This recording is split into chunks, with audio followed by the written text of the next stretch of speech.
Hello, Buckeye Nation. Welcome to week 6. Ohio State is playing Illinois this Saturday at 12 p.m. on the road at Memorial Stadium. Let's get pumped.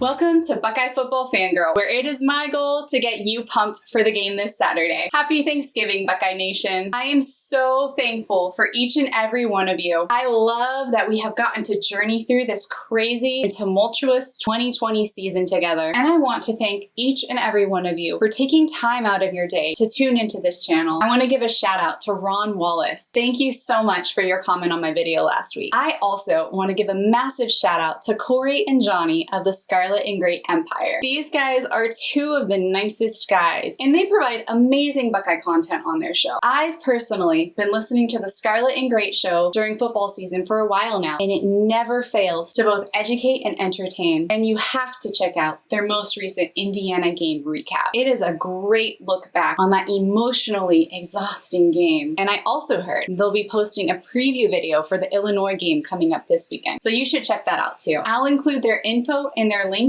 in the show notes below. Buckeye Nation, what a game we had on Saturday. Nobody, and I repeat, nobody who is an Ohio State fan that I know of predicted the game would be that close. This tweet is a perfect recap of how my Saturday went. As Tiffany says, I love screaming at my TV. Makes for a great Saturday. Justin Fields showed us that he is human after all. And honestly, how spoiled are we that 3 interceptions in a game was unheard of by our QB1 until this past Saturday. That statement alone points to how high our standards are as a fan base and how we are so used to our QB1 being perfect. Man, that first interception was shockingly uncharacteristic. Then the uncharacteristic happened again in interception number 2, with the ball bouncing off of 3 different players' fingertips before being intercepted by an Indiana defender. And after interception number 3, I sadly must admit that I missed seeing live that amazing play Julian Fleming made when he punched the ball out because I was curled up in a fetal position. Justin,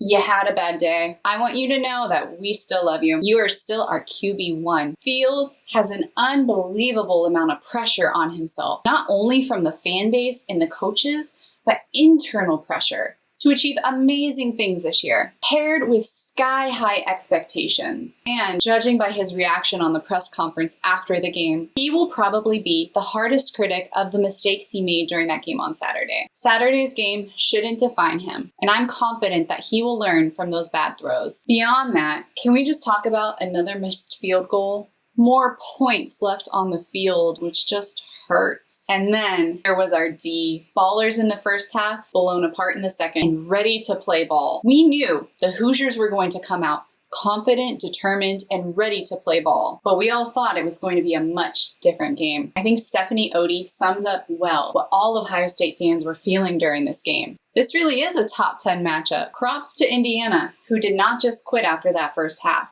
What a freaking 2020 football game. At least our run game started clicking, which nobody saw coming. That was incredibly reassuring to see, but my goodness, if there's a repeat of that game in the near future, I think that I might just need a new heart. 3 heart attacks later, Buckeye Nation, a win is still a win. I'm gonna say this again, let it sink in. A win is still a win. I think this tweet from the Sloopcast says it all. Watching all the highlight packages, no one trashing Ohio State for today except Ohio State fans. They are giving Indiana credit for being talented and not giving up. Yes, even ESPN. And this tweet from Jeremiah really puts things into perspective. It is weird how everyone only wants to talk to me about what they think is wrong with OSU. Why doesn't anyone want to talk about how OSU scored 42 points on the number 17 scoring defense? How OSU got 307 yards on the number 19 rush defense? How OSU put up 607 yards on the number 19 total defense? And as pointed out from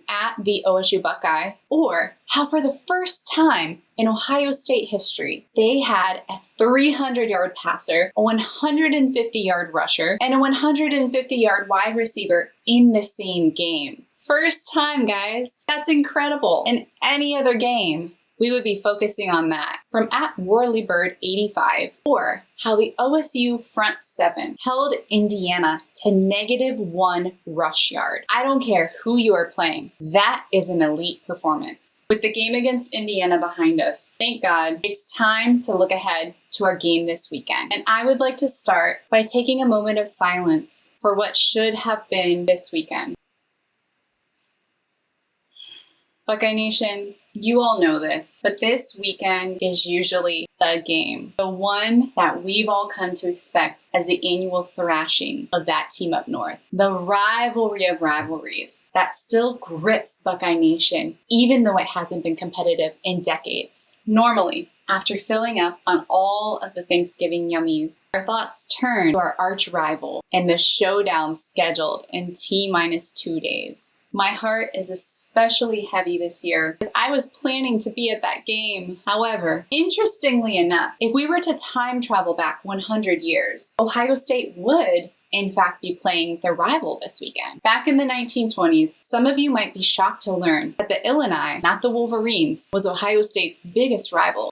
Also, 100 years ago, Illinois was by far the more dominant team. But my, how the tide has turned. Back in 1925, Ohio State and Illinois decided to spice up the rivalry game by introducing the Illibuck. Now, the Illibuck is a trophy awarded to the winner of that game. And it is the second oldest trophy still being passed around between Big Ten conference opponents. The oldest being the Little Brown Jug. Now, originally, the Illibuck was a live turtle, but it was soon replaced by a wooden turtle with a score carved into its shell. And now, let's take a look at the team we're up against this coming weekend. Ohio State has played Illinois a total of 102 times. Out of those games, Ohio State has won 68 of them. There have been 4 ties and 30 losses. Ohio State and Illinois last played each other back on November 18th, 2017. And that score was 52-14. So far this season, the Fighting Illini have opened with 3 losses to Wisconsin, Purdue, and Minnesota.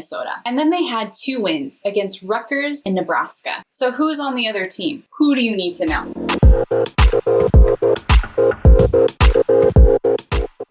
We'll start with the head coach, Lovie Smith. He played college football at the University of Tulsa, and he was a 2-time All-American linebacker and defensive back. He started his coaching career as a high school coach before moving into coaching at the college level for 13 years, which included a 1-year stint at Ohio State as the defensive backs coach in 1995. He then spent many years as a coach in the NFL, first as an assistant coach and then as a head coach of the Bears, followed by the Tampa Bay Buccaneers between 1996 and 2015. His time coaching in the NFL also included 2 trips to the Super Bowl. He then became the head coach of Illinois back in 2016, and he believes the team that he's coaching this year is the most talented football team that they've had. And their win against Nebraska last weekend was the best he's seen during his tenure. Next, let's talk about their quarterback. Their starting quarterback is Brandon Peters. Peters played during their opening game against Wisconsin, but then he was sidelined because of testing positive for COVID. He is a grad transfer from TTUN. Side note, Illinois has actually started 4 different quarterbacks this year. Peters is described by his teammates as a pretty mellow dude and a go-with-the-flow guy, but he gets super competitive during games. He's known more for his big arm than his ability to run. Someone else to know is Chase Brown, a sophomore running back. Chase is originally from Ontario, Canada, and he actually has a twin brother, Sydney, who is a safety for the team. In their game against Nebraska last week, Chase had 26 carries for 110 yards and 2 touchdowns, and he had 131 yards in the week before in their game against Rutgers. Another person you might need to know is Isaiah Williams. Williams is a freshman backup quarterback, and if things aren't going well with Peters, I wouldn't be surprised if we saw him on the field. He flashed while filling in for Peters as he led their team to victory over Rutgers. And Illinois fans loved what they saw in him and are very excited for the future of the Illinois offense because of that. Another player to know is Jake Hansen. Hansen has been called an everywhere guy on defense. He has 44 tackles this year, 1 sack, 2 interceptions, and 2 forced fumbles. And he has been recognized as one of the country's best tackles. Now that you know who to watch out for on Saturday, let's take a look and see what's going on in the Twitter sphere. Don't forget, it. I love getting tweets from you guys. So tweet at me and let me know what you think about the game coming up against Illinois on Saturday, or if you have any thoughts about the Michigan State game coming up the week after. From Robert Norvell, not the best game from the Ohio State today, but hey, we got the W, and we have a lot of film to watch that can improve our team. We got this game out of the way. Now it's time to go prepare for Illinois, Sparty, and TTUN. Go Buckeyes. I completely agree. I'm so glad we got that W. A win is a win. There is lots of film to watch now, and many people have been saying it, but it's better to be exposed during a game that we can still win and know what we need to clean up and work on than to be exposed later when we won't have that chance. Craig says, I didn't think we would get Buckeye football this year. I didn't think I'd ever get to see Fields and Olave play together. I'm just going to enjoy this season for what it is. Yes, the D needs to play better, but that doesn't mean I have to hate watching them play. I couldn't agree more, Craig. Though it's hard not to feel the anxiety as a fan in the moment when the game is happening, when things are going wrong in the game. But I am with you on soaking up every single moment that we get of this season. From Sarah, can we just take a second to appreciate the shoe and all the happiness it's brought to us? I love this, Sarah, and this reminder to be grateful for the little things in life. The shoe and the Ohio State Buckeyes have brought so much happiness and joy to us, especially during this pandemic. It's hard not to get caught up in everything the team could be doing better, but I love this tweet as a reminder to be grateful for the little things in life and for getting to watch the Buckeyes play. From Kyle Colby, Illinois is pretty bad. If Indiana could beat Ohio State, Illinois doesn't have a chance. From Nick Fink, thank God Ohio State is playing Illinois at noon. I was not going to wait all day to watch Ohio State drop 55 on the Illini. Nick, I'm with you. I'm glad it's an early game too. From Wanya Smith 32, what Ohio State should do to Illinois next week. Alabama blows out Kentucky 63-3.